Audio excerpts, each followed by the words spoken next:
Dr. Mooney said Jalen's body fed upon itself, trying to get nutrients. Her kidneys failed, and based on the decomposition and state of her body, she had likely died 2 or 3 days before her mom returned and discovered her body. Jalen's cause of death was ultimately ruled as starvation and extreme dehydration due to pediatric neglect. The state said none of Jalen's family called their office to ask about the case. Instead, they were more concerned about Candelario. So law enforcement became the voice for the young toddler. Sergeant Teresa Gomez became emotional as she explained Jalen's young life was cut too short for no apparent reason. This tragedy should have never happened.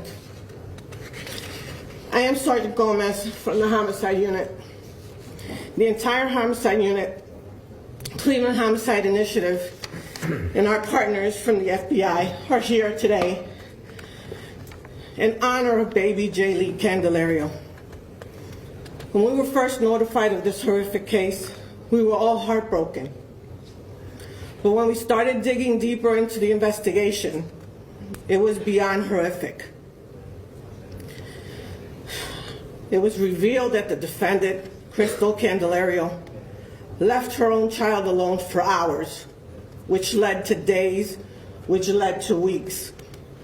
This 16-month-old baby was left alone in a pack and play to fend for herself for 11 days with no food, maybe milk, the clothing she had on, and the diaper she was wearing. This baby loved her mother, she needed her mother, and her mother betrayed her. Later, when it came to the defense's turn to speak, Candelario's lawyer, Derek Smith, didn't condone her actions. Everything that I'm about to get into here today, and my client agrees with me, is no justification for her actions.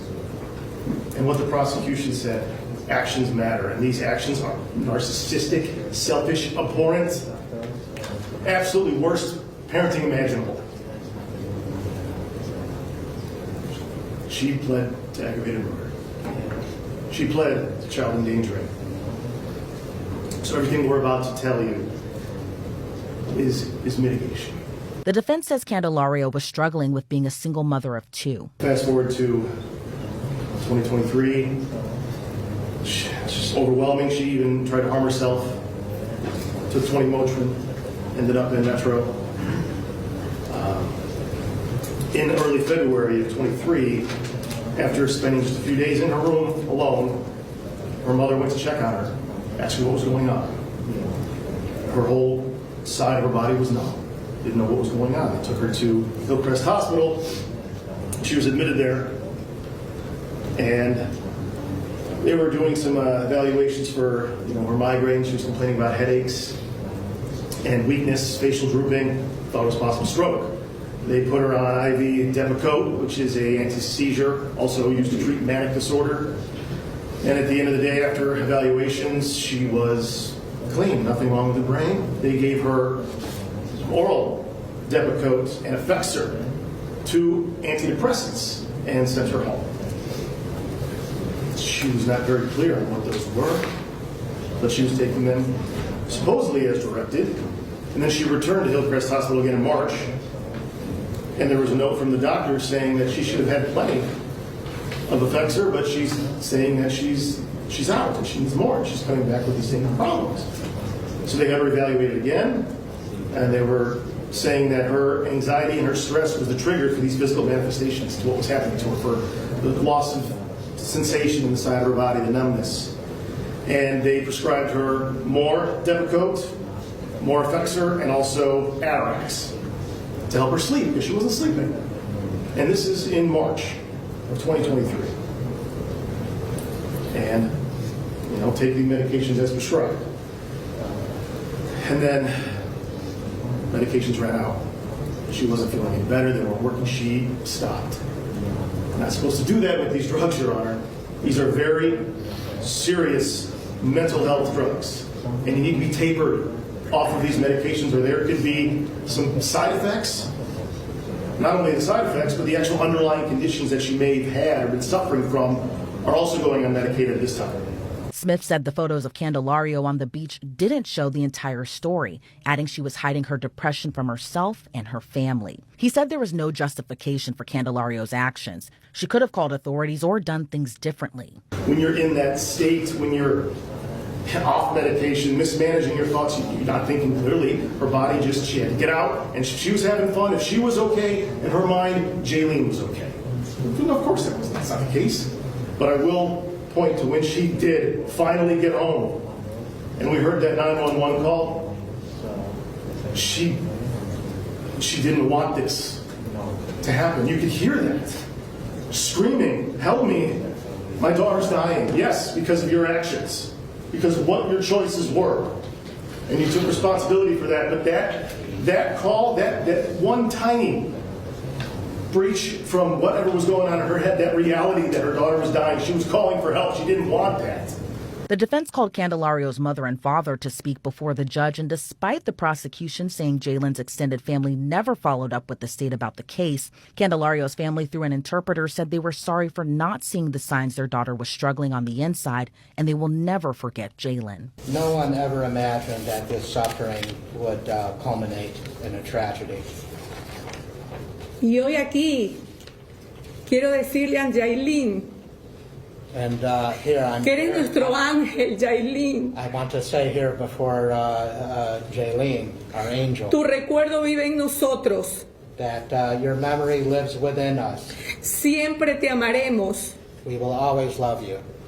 Te acuné en mis brazos. I held you in my arms. Tus abuelos nunca te olvidarán. Your grandparents will never forget you. Perdóname, bebé, Forgive me por vivir la oscuridad del conocimiento. for being in the dark. Candelario also addressed the court where she appeared visibly emotional.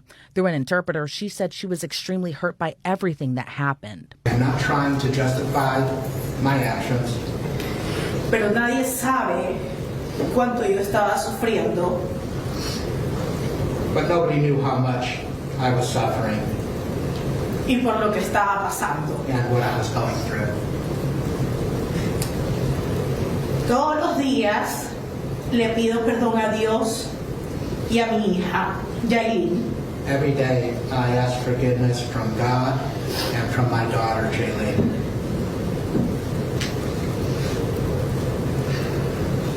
Soy una persona creyente de Dios I'm a person who believes in God. y reconozco hoy que todos y todas, en muchas ocasiones, somos tentados por el enemigo. And I recognize today that all of us are sometimes subject to the enemy. Candelario said not a day goes by that she doesn't think of her daughter and says she prays to be reunited with her surviving daughter one day. However, the judge didn't mince words, saying Jaylen died without the protection of her own mother, who chose to have fun over parenthood. You committed the ultimate act of betrayal, leaving your baby terrified, alone, unprotected, to suffer what I heard was the most gruesome death imaginable, with no food, no water, no protection, and lying in her own feces. Ms. Candelario, you know the responsibility of parenthood. You have a child already. You raised another child. And I've witnessed here before me your parents who showed you love and respect and education. And they came here to help you, to advocate for you, more than what you've done for your own child.